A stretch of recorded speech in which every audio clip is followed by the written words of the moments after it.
I'm not wearing my Apple Watch, but I was about to check how many steps I tried to hit today. There's a new observational study found that upping your step count may help slow cognitive decline for adults at risk of Alzheimer's. Yeah, I have mine.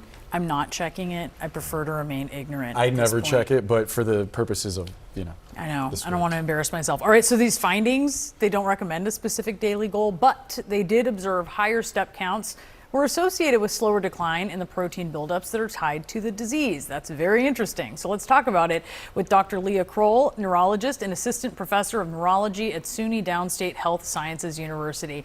All right, Doc, talk to us about these findings here. I think it's telling us what we already kind of knew, right? We need to get out there and get stepping.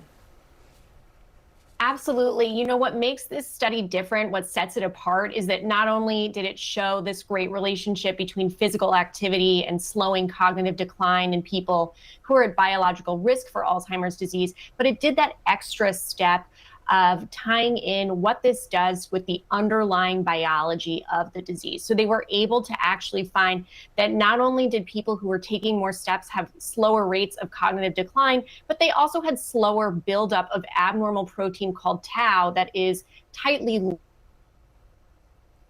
So really just another kind of piece of this puzzle in this really, rapidly expanding and exciting body of research that is proving to us the power of healthy lifestyle interventions when it comes to protecting our brain health.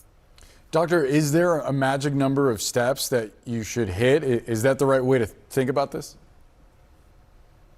Love this question, because I think that's where a lot of people can get tripped up when they hear about studies like this. I think really the takeaway here is that every step is a small investment in your brain health, and those investments pay dividends over time in the long term. But there's no magic number, because every brain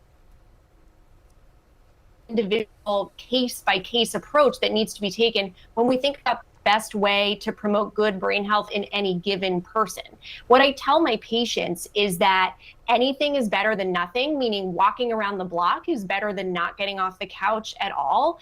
And if you can get to a point where you're doing 150 minutes per week of walking, of moderate kind of brisk walking where you can talk but you can't really sing, then I'm more than happy with that. So whether you're at that 150-minute goal or you're sitting on the couch most of the time, anything you can do to up your level of activity is meaningful. Maybe sing poorly. I'd like to sing, awesome, right? yeah. We could sing poorly while Advanced we walk. karaoke. Advanced. So, Doc, when you're talking about, I think this is a good one for people to incorporate, but it's probably just a tool in the toolbox, right? So what are the other lifestyle factors and the aspects of physical health that are playing into reducing Alzheimer's risk?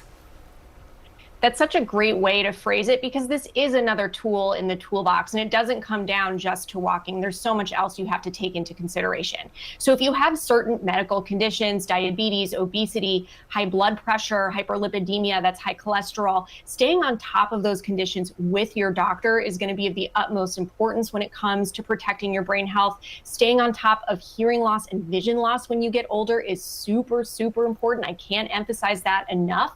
And then sleep is a big one. That's when the brain really allows itself to clean out these abnormal proteins. So sleep is huge, healthy diet, maintaining good social connections, investing in relationships over time, and keeping your brain active, making sure you're doing things that are cognitively challenging. All of these things really add up. Yeah, really good advice there. Dr. Leah Croll, thanks so much for the time. Thank you.